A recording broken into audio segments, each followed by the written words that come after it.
Salam sejahtera, terima kasih karena bersama dengan saya di Nazilin Unity Channel. Pembangkang usah mengail dalam lopak air di tengah jalan raya. Pagi tadi ada satu sesi kuliah di Akademi Perundangan Negara, dahulunya dikenali sebagai ILKAP. Panjang juga kuliah tersebut, hampir 3 jam masa diperuntukkan untuk berkuliah.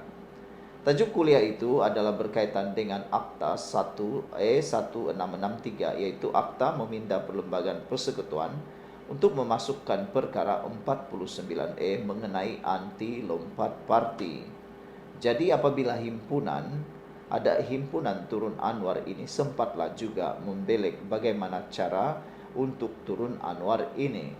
Coba tanya kepada peserta himpunan itu, bagaimanakah caranya? Rasanya 90% peserta itu tidak tahu nak jawab. Malah kalau tanya ahli parlimen PAS seperti Fadli Sa'ari yang beria-ia berkempen orang untuk hadir pada himpunan Turun Anwar itu pun tidak dapat jawab soalan tersebut. Mengikut perlembagaan, cara untuk turunkan Perdana Menteri adalah hanya 4 cara. Cara yang pertama ialah Perdana Menteri Anwar Ibrahim letak jawatan macam Tun Mahathir letak jawatan dulu semasa dia jadi Perdana Menteri ke-7, dan macam Tan Sri Muhyiddin Yassin juga letak jawatan semasa dia jadi Perdana Menteri yang ke-8. Itu cara yang pertama. Ada 3 cara lagi saya kongsikan dengan Anda sebentar lagi. Sebelum itu izinkan saya berkongsikan, ini terapi imun Transfer Factor for Life, terapi imun yang meningkatkan daya imun badan kita sehingga 400%. Secara umum dan ringkasnya, kita tidak sembuh daripada sebarang penyakit. Kita mudah kena penyakit, kita tidak dapat melawan penyakit karena imun badan kita yang lemah.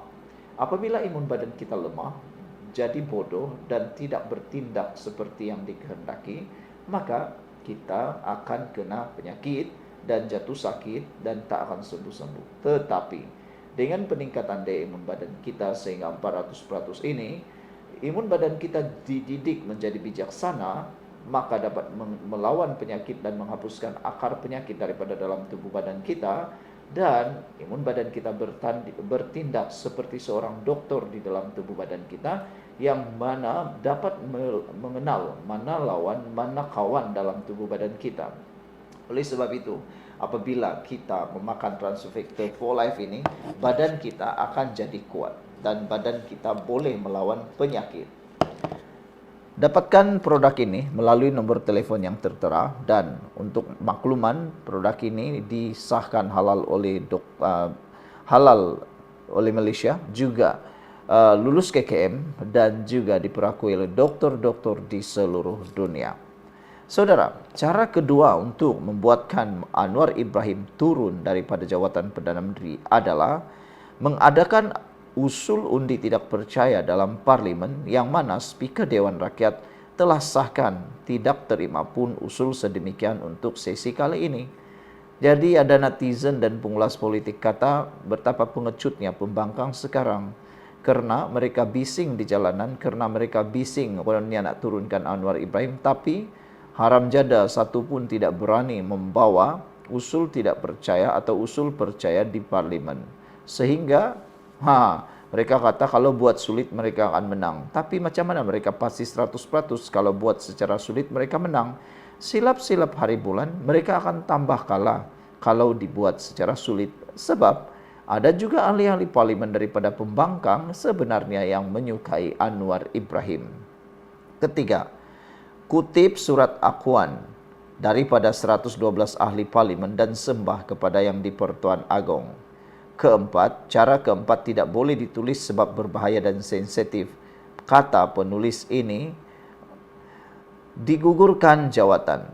Jika lihat pada cara usul undi tidak percaya, ia perlukan kepada pengundian dalam Dewan Rakyat.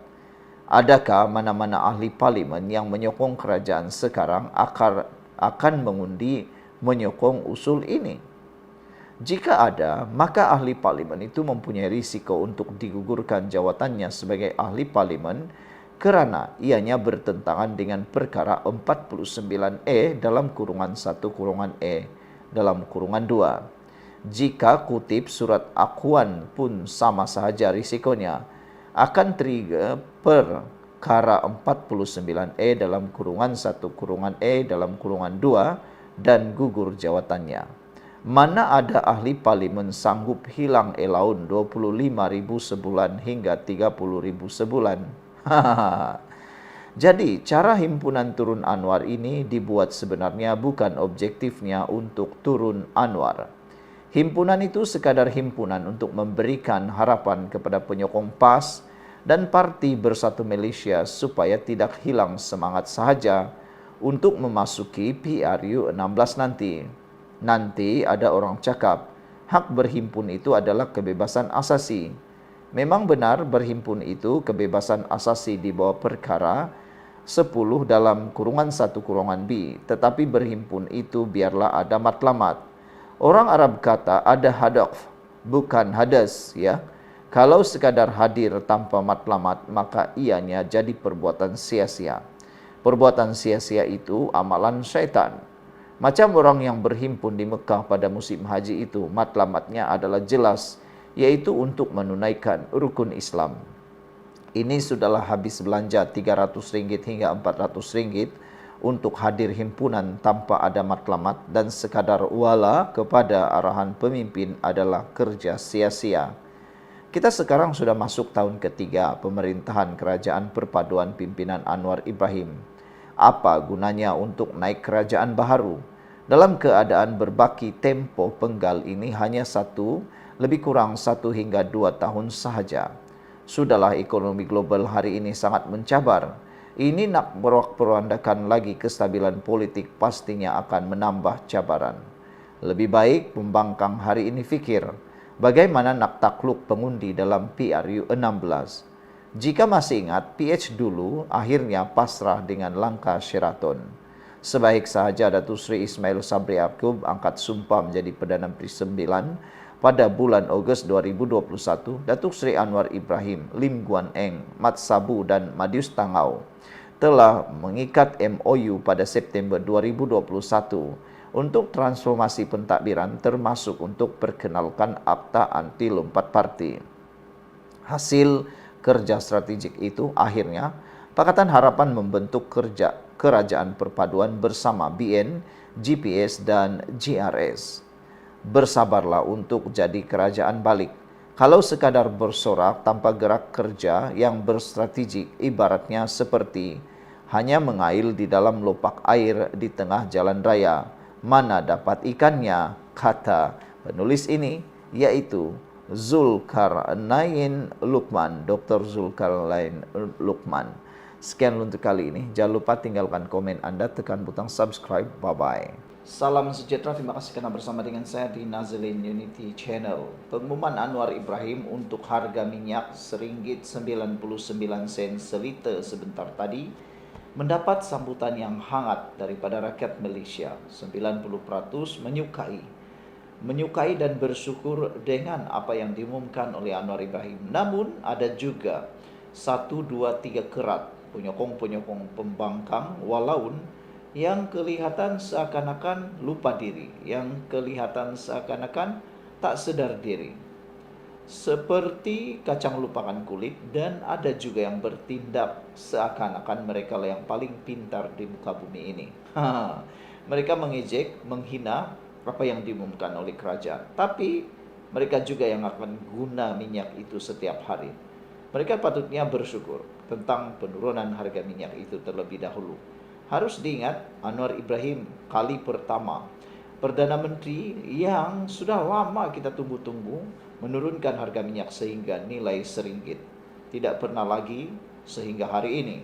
Jadi, apakah rahasia di sebalik penurunan minyak ini? Rupa-rupanya dengan penurunan harga minyak RM1.99 kepada RM1.99 ini, kini Malaysia turun.